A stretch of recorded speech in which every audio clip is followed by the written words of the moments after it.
매일 아침 시장의 종목과 이슈를 선점할 수 있는 기회, 이항영의 딱 이거에서 찾아가시길 바랍니다. 오늘도 MTN 이항영 전문위원과 함께합니다. 위원님 어서 오세요. 네, 안녕하세요. 네, 오늘은 저희 어떤 이야기 나눌지 기대가 되는데요. 오늘의 주제는 뭐죠? 오늘 시장도 어제 오늘 좀 힘든데요. 맞아요. 약간 좀 신선한 얘기 한번 해보도록 하겠습니다.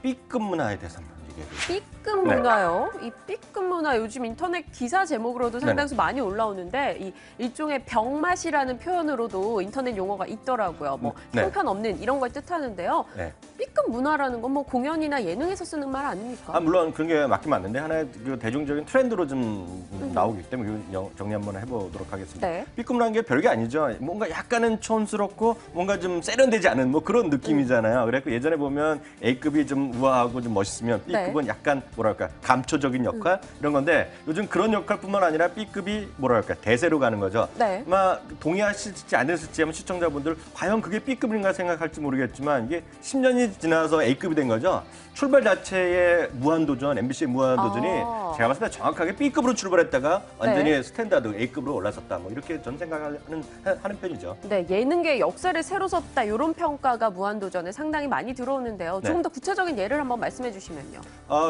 이런 얘기하면 좋을까요? 사람으로 막 들어가면 우리 식을 모르지만 글로벌 시각으로 보면 강남 스타일의 싸이가 완전 대표적인 B급이라고 한 2년 전에 많이 들으셨을 것이고요. 또 하나가 작년에 벌써 재행전 됐어요. 빠빠빠이 열풍, 크레용팝. 크레용팝. 대표적인 B급이 될 것 같고요. 작년에 또 누가 뭐라 해도 EXID 아닙니까? 그럼요. 역주행이잖아요, 완전히. 네. 역주행이고 직캠을 해갖고 자기가 스스로 캠코더 찐 거 갖고 돼갖고 역주행했다는 거잖아요. 이게 쉽게해서 B급이라고 보셔야 될 것 같고요. 조금 더 요즘 얘기 들어보면 혹시 유병재 씨 아세요? 작가 출신? 그 작가 겸 방송인인 그분요. 그분 뭐 SNL에서도 활약을 하고 있고 뭐 그밖에도 요즘 뭐 초인시대인가 아닌 드라마도 엄청나게 활동을 하던데요. 그거 보셨죠? 네, 보고 있어요. 나름 그래갖고 업무 영역이라고 하네요. 죄송합니다. 일단 활동 영역이 엄청나게 커지고 있는 것이 바로 그런 B급 이해가 될 것 같고요. 실장을 보면 전체적으로 많이 이런 얘기하면 벌써 질문할 게 뭐 이런 거 아니겠어요? 엔터주가 아니냐. 그렇죠. 그렇게 엮을 수 있죠. 그밖에 뭐 있을까요? 주식시장이랑? 근데 엔터주로 얘기하면 저는 그런 얘기하고 싶은 게 아니라 실제로 이런 것들이 비즈니스 시장에서 그리고 궁극적으로 주식시장에서도 우리가 하나의 그 아이디어를 제공할 수 있기 때문에 이 얘기 좀 하고 싶은데요. 이런 거죠. 하자 때문에 뭔가 문제가 있어갖고 약간 됐거나 아니면 사람이 반품했거나 조그맣게 상품화되기 약간 1% 부족한 거. 그리고 아니면 단순 어떤 변심을 해서 반품한 거를 새로 팔기 쉽지 않잖아요. 그런 걸 몰아서 하는 쇼핑몰 같은 게 갑자기 뜨더라고요. 그래서 얼마 전에 네이버에서 한 달 정도 됐는데 인기 검색어 1위에 들어간 거 있어요. 구체적으로 보면 떠리몰, 인방몰, 이유몰 이런 게 갑자기 확 뜨더라고요. 그런 게 바로 이제 B급에서 완전히 뜨는 거가 될 것 같고요.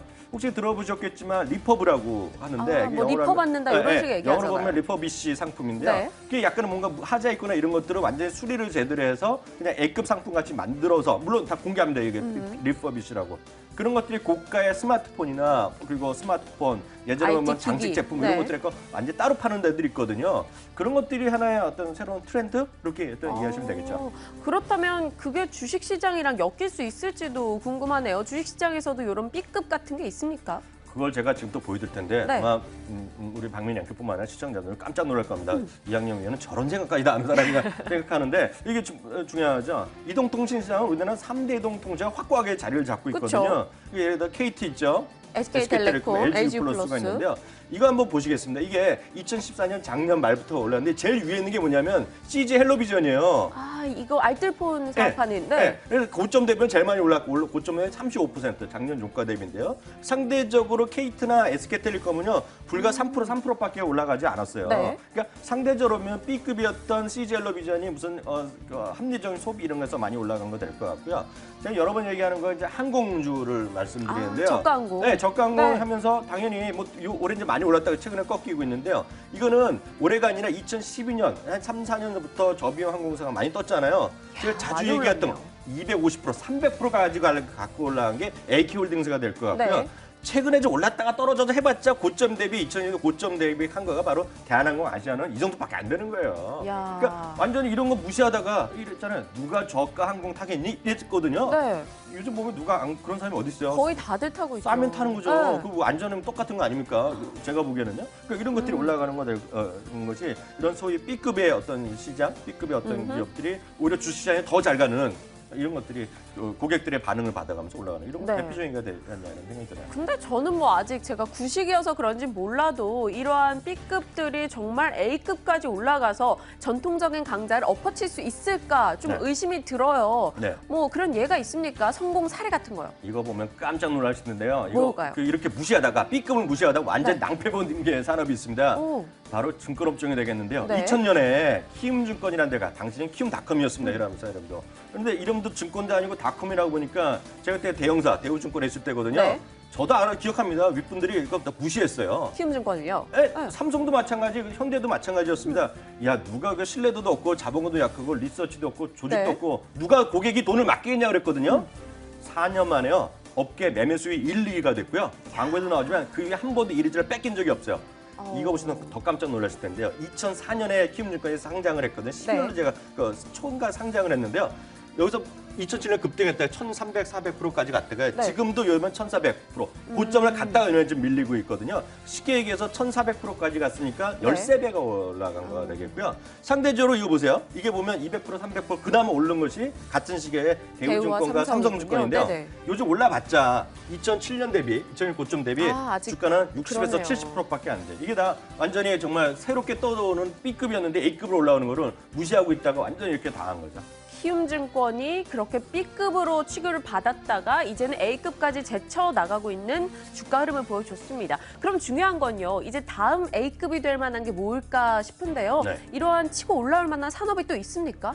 그 이제 나중에 많이 있어야 되는데요. 저는 네. 이제 그 부분에서 대한민국 이번 정부에서 최고의 어떤 뭐랄까요 정부 국책 사업 중에 하나가 두 가지가 있다고 보고 있어요. 첫 번째는 인터넷 전문은행이거든요. 곧 시행하잖아요. 네, 그 시행한다. 이제 금년 이제 7월 안에 이제 규정 나온다고 하는데요. 오늘 보면 이제 가장 걸림돌이었던 인터넷 실명제 확인이 네. 있거든요. 실명제도 인터넷상에 살 수 있는 그런 방안을 마련한다는 얘기까지 나왔거든요. 그러니까 나오는데 제가 봤을 때 당장 아니겠지만 이번에 설립 방향 나오고 새로 이제 신청 받고 해갖고 한 2개 정도를 지금 허가해 준다는 건데요. 그 기업이 은행이 향후 5년에서 10년 내에 지배력이 상당히 커질 것 같아요. 네. 그래서 이런 관련 주식들을 여러분들 주목하셔야 될 것 같고요. 뭐 당장 이런 얘기가 많이 나올 텐데 이런 것들이 아마 B급으로 출발하지만 알게 모르게 인터넷 전문은행의 외국보다 훨씬 빠른 속도로 정착되지 않을까라는 생각을 갖고 있습니다. 근데 그렇기 때문에 네. 하나 더 말씀드리면 앞서 키움증권을 1,300%, 1,400% 놓치신 분이라면 네. 인터넷 전문은행 그렇게 나오는 시점에서 한번 해봐도 괜찮지 않을까 생각 갖고 있습니다. 그럼 뭐 황금알을 낳는 거위가 된다고 치면 저희가 황금알 낳기 전에 이 거위를 잡아야 되잖아요. 어떤 게 있을까요? 관련된 종목. 아주 관련된 기업으로 얘기하는 건 분명히 있죠. 그렇게 탑픽들을 얘기하는 건 분명히 저도 말씀드릴 수 있는데요. 그게 보면 이제 키움증권의 경험을 갖고 있던 네. 친구들이 바로 키움증권 바로 위가 다우기술이 되겠고요. 다우기술의 더 위의 상위 회사가 다우데이터입니다. 네. 그래서 뭐 열심히 하고 있고 언론에서 나오고 있는데요. 다우기술과 다우테에 관심 준 게 분명히 맞아요. 그리고 또 하나가 기업은행인데 기업은행은 여러 번 말씀드렸다시피 A급 은행은 기업은행에서 들으시면 화내시겠지만 일반 개인들이 생각하기에는 A급 은행은 아니었어요. 왜냐하면 기업이 붙어 있어서 좀 그래서 그래요. 제가 네. 여러 번 말씀드렸다시피 송혜 선생이 개인들도 많이 할 수 있다는 얘기했잖아요. 그래서 상대적으로 인터넷 은행의 가장 적극적인 은행으로 지금 알려지고 있는데 네. 이 모든 것들이 다 궁극적으로는 기대감인 게 분명히 사실입니다. 솔직히요. 근데 보면 이거는 설립하고 확정이 된 이후에 사더라도 솔직히 늦지 않아요. 왜냐하면 키움증권도 다 4년 지나고 상장하고 나서 열세배가 올라갔잖아요. 네. 그런데 하여튼 그 전에 어떤 모멘텀 떠서 주가는 움직였죠. 그런 것들이 보면 다우그룹, 다우기술, 다우데이터, 그리고 기업은행 같은 것들, 특히 은행에 요즘 관심이 늘어나는데요. 굳이 은행주를 한다면 저는 기업은행을 말씀드립니다. 이렇게 얘기하면 되겠습니다. 네, 알겠습니다. 자, B급에서 A급으로 치고 올라갈 만한 산업으로 인터넷 전문 은행 쪽 이야기를 해주셨어요. 일단 관련 종목으로는 다우기술, 다우데이터, 기업은행 이야기 해주셨지만 사실 너무 급하게 투자할 필요는 없다라는 당부의 말씀 주셨으니까요. 여러분도 기억하시길 바랍니다. 오늘도 MTN 이항영 전문위원과 함께했습니다. 위원님 고맙습니다.